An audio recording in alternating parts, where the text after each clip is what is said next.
Olá, hoje é dia de falarmos em publicidade e em construção de marcas. Ele é trabalhador, realizado e polêmico. Natural de Novo Hamburgo, filho do seu Lotário e da Dona Assunta, é formado em comunicação pela URGS, em letras pela Unicinos e marketing pela SPM. Casado com a Glória, o pai da Patrícia, da Vivian, da Emanuele e pai de coração da Pamela, possui quase 40 anos de publicidade e propaganda à frente da GPS Branding Office. Hoje teremos uma conversa de peso com Mauro Felipe Blankenheim. Seja muito bem-vindo, Mauro, para essa conversa de peso. Obrigado. E eu já quero começar te provocando aqui. Esse polêmico não é teu, isso é uma pecha que te atribui. Isso o pessoal gosta de falar, né? Porque ou eu dou muito certo ou muito errado. Né? E tu sempre te joga de coração, é isso? Eu penso assim, que a nossa profissão, ela não tem feriado, né? Às vezes as pessoas me perguntam assim, mas, hoje é sábado, né? Mas as pessoas assistem televisão no sábado, leem jornal, ouvem rádio, né? Então o publicitário nunca está de férias, na verdade. E depois que inventaram a internet, muito menos. Bom, né? Daí foi um terror, então. O terror é constante. Porque daí é 24 horas. 24 horas o tempo todo, inclusive sonhando com propaganda. Né? Como é que é isso? Eu muitas vezes já fui com um briefing para a cama e acordei com ele resolvido. Olha né? só. O subconsciente fica trabalhando em cima de um projeto e aquilo acontece de forma intuitiva e inconsciente mesmo. Que né? maravilha. E descansa daí, mano? Descansa sim, porque quem faz o que gosta não se cansa, né? Perfeito. A paixão vem muito à frente dessa coisa do profissional, né? Então eu penso que, e acredito mesmo nisso, pratico isso, né? Eu só faço o que faço porque eu amo o que eu faço, isso não é demagogia. Até antes a gente estava comentando se a gente deve botar o coração ou a mente, né? Tem que botar os dois sempre. Depois vamos falar mais dois, disso. Né? Vamos falar um pouco mais de ti agora. Filho de Novo Hamburgo. Sim. Que Novo Hamburgo é essa? Olha, essa Novo Hamburgo eu comentava hoje com um amigo, a gente jogava futebol na Lime Silva, né? É um negócio impensável, né? Havia corridas de automóveis entre a Joaquim Nabuco, a Júlio de Castilhos, com direito à curva no Maracanãzinho, curva obtusa, né? E descida de Hamburgo Velho, entrada ali na praça, os DKVs, os Fuscas, os Dauphines, os Gordines, todos preparados, roncando. E eu assistia essas corridas com toda a segurança lá do meu apartamento no edifício Charrua. Lá. Eu não era tão louco a ponto de ir para a calçada. Tu tem que me ajudar a contar essa história aqui, porque as pessoas falam disso e com quem eu pergunto, as pessoas dizem, isso não foi em Novo Hamburgo. Não, realmente é difícil. Hoje, olhando a cidade, é difícil imaginar que isso tenha acontecido, né? E o cordão que isolava as pessoas do evento era o mesmo cordão que era aproveitado no carnaval, né? Uma corda. Né? Era uma corda. O Charrua que foi um dos primeiros arranha-céus de Novo Hamburgo. Até um amigo nosso publicou esses dias, né, nas redes sociais aí. O Charrua, na verdade, foi o terceiro grande prédio de Novo Hamburgo. Tinha o prédio do Novo Seguro, né? Uhum. Depois veio o Minuano, depois o Charrua e o quarto foi o Alvorada, né? São marcas incríveis, né? Só vamos falar de marca um pouquinho? Vamos. Novo Seguro, Minuano, Charrua, Alvorada, dos dois nomes indígenas aí, né? Em terra de alemão. A Novo Seguro, essa foi a nossa primeira grande marca? Formato de exportação, assim? Eu acho que foi uma empresa muito forte, né? Mas eu tenho a sensação que ela não explorou. Nós não estávamos ainda no tempo do branding, né? Uhum. E ela não explorou com a devida intensidade toda a sua capacidade de mercado que tinha, né? Tu fala em fazer isso de forma organizada? Eu falo de fazer isso de forma organizada, planejada, com objetivos bem claros e propostos, né? Com passos para chegar lá, né? E existem marcas que simplesmente passaram, né? Nós temos muitas marcas aqui no Vale que deixaram de acontecer, ou pararam de acontecer, ou optaram por não acontecer. O inglês sempre fez parte da tua vida, desde muito cedo, né? E te acompanha até hoje, tu adora o inglês, sonoridade e tudo mais. Quando nasceu ele? O inglês nasceu na minha vida dentro de casa, ali na Fruteira Paraíso, que era onde eu jogava futebol, né? Com a turma da rua. O meu irmão, o dono do cinema Sayonara, né? O Bodo. O Bodo, ele ouvia, tinha muito bom gosto musical, né? Não tocava nada, mas sabia ouvir bem. Ele ouvia basicamente assim, 3, Sammy Davis Jr., ouvia Pat Boone, ouvia Frank Sinatra e Nat King Cole, né? E eu fui criado dentro dessa atmosfera auditiva aí, né?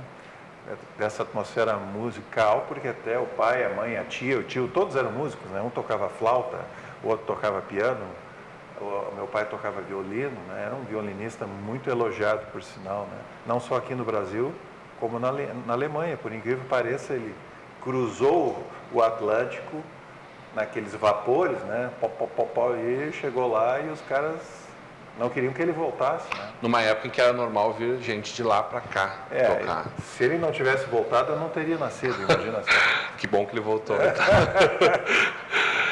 A controvérsia, daí a polêmica, né? É verdade. E aí o cinema foi outro ponto de forjar essa cultura, né? Com certeza, sem dúvida, porque o cinema sempre foi mais americano do que qualquer outra coisa, né? A gente sempre grande vê... produto de colonização.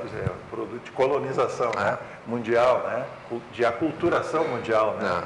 Então, quando a gente vê um filme francês, um filme italiano, ou um filme russo, ou um filme alemão, é mais ou menos como ver um jogador de futebol chinês, né? Ainda é uma coisa que até hoje é estranha, não é o original, né? Não é aquela marca de bife que tu está acostumado a comer, não é o chocolate do dia a dia que tu usa, né, para te fortalecer às 4 da tarde. Ninguém monta latinha que nem aqueles caras, né? Eles são fantásticos, né? Quando é que tu te lembra primeiro do Sayonara? Primeiras referências. Eu me lembro assim. do Carlos Gomes, na verdade, porque meu pai fez a reforma da fachada do Sayonara. O nome Carlos Gomes era em homenagem ao grande maestro, né? Autor de O Guarani, né? Que depois gerou um segundo cinema na mesma rua. Havia 2 cinemas ali. Onde era o Guarani ali? O Guarani era do outro lado da Lima e Silva, mais abaixo. Onde é o Plaza Center ali. Exatamente, onde é a Galeria Central, ali por ali. Houve um tempo ali que aquilo foi chamado de o Buraco do Baiar, né? E esse cinema acabou sendo descontinuado, ficou só o Carlos Gomes e mais 3. Havia 4 cinemas de rua em Novo Hamburgo, um negócio impensável hoje em dia. Está botando na conta o AIDA. O AIDA de Hamburgo Velho, o Avenida, que era na Pedro Adams Filho, na frente do que Correio. Eu peguei ainda. E o Lumière, o Lumière era o maior de todos, né? Tinha uma capacidade para 1.800 pessoas, era um negócio fantástico. E esse cinema te deu que filmes? Muitos, né? Qual foi a tua primeira referência? Puxa vida, para lembrar assim, historicamente é meio complicado. Mas eu gostava muito do seriado, né? O seriado era aquele filme que começava num domingo e terminava no outro e seguia. Era um bang-bang, vamos chamar assim genericamente. Para quem é apreciador de Clint Eastwood, isso tem muita validade, né? Muito valor. O Bang Bang tinha capítulos, ele era exibido de fim de semana a fim de semana. Então, o sujeito... Era uma maneira também de prender o cliente, né? O cara via no domingo, trocava seus gibis. Para quem não sabe, gibi é revista de quadrinhos, né? História em HQ, né? História em quadrinhos, né? Então, a gurizada se juntava às 13h30, 1h30 da tarde de domingo. A sessão começava às 14h e havia um intercâmbio intenso, constante, permanente, assíduo e folclórico até, de troca. Os caras eram muito inteligentes, em vez de gastar na banca do Sadi Kramer lá, eles trocavam as revistas entre si, faziam escambo, né? E um lia as revistas dos outros, né? E isso trazia também, esse pessoal que trocava a revista, ia para dentro da matinê, que era o evento das 14 horas, né? Então eu comecei a ver filme, na verdade, com os seriados de domingo à tarde. Esses seriados eram os filmes clássicos partidos? Não. Eram filmes que já tinham essa concepção, assim, né? Eles vinham em capítulos e O seriado hoje chama série, né? O seriado era um termo da época, que hoje em dia não se usa mais, né? Mas na época era um negócio, estamos falando de 1960, né? Que depois nos deu muitas sessões duplas também, né? Também, Aí também já era outro atrativo muito especial, né? Sim. Aí fazia com que a gente pagasse para ficar o tarde inteira no cinema. Você imagina um cinema de rua hoje com 200 pessoas na fila de espera para comprar o ingresso? Não dá para imaginar, né? Era o que acontecia. E não te atraiu ficar ali dentro desse universo comercial? Não me atraiu pelo seguinte, porque desde pequeno, a minha mãe, e pequeno faz muito tempo que eu... Desde pequeno... Que altura tu tens, mano? Eu tenho 1,96. Te ganhei 2 centímetros aí. Desde pequeno, mamãe queria que eu colocasse um DR na frente do nome. Tu vai ser médico e tu vai ser médico. Eu ouvi isso umas 16 mil vezes, mais ou menos. Não há criança que suporte, né?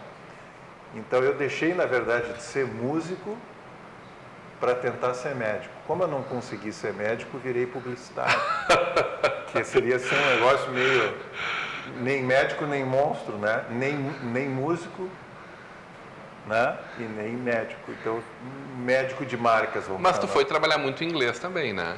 O inglês foi uma consequência natural, porque eu viajei a primeira vez para os Estados Unidos em 74, e lá eu já tinha esse projeto de dar aulas nas empresas, né? E o nosso curso, que na época chamava Conversation, ele foi um sucesso em nível estadual, né? Era o Wizard da época, guardadas as proporções. Nós chegamos a ter mais de 600 alunos. Nós tínhamos um quadro docente de 20 professores. Nós lecionávamos, além do inglês, alemão, francês, espanhol, italiano, japonês, português para estrangeiros. Foi um fenômeno da época, entre os anos 70 e 80, né? Não foi suficiente para te prender, né? Não foi, porque dar aulas de inglês é um negócio um tanto quanto maçante, na minha opinião, porque chega um momento assim que você já prevê o erro do aluno, né? Você já sabe onde ele vai tropeçar, você vai ter que corrigir aquele Não te provocava mais. Ele me cansou um pouco. Tu precisa de desafio sempre? Eu preciso sempre ter uma injeção. Às vezes até eu peco por não ir com as coisas até o fim. Quando eu sinto assim que eu vou chegar lá, eu penso, já está bom aqui. Já está bom, eu estou sabendo que eu vou chegar lá, então vamos para uma outra coisa. Tamo junto. Quero saber mais de publicidade, de propaganda, de formação de marca. Isso logo depois do nosso intervalo, hoje numa conversa de peso com Mauro Blankenheim.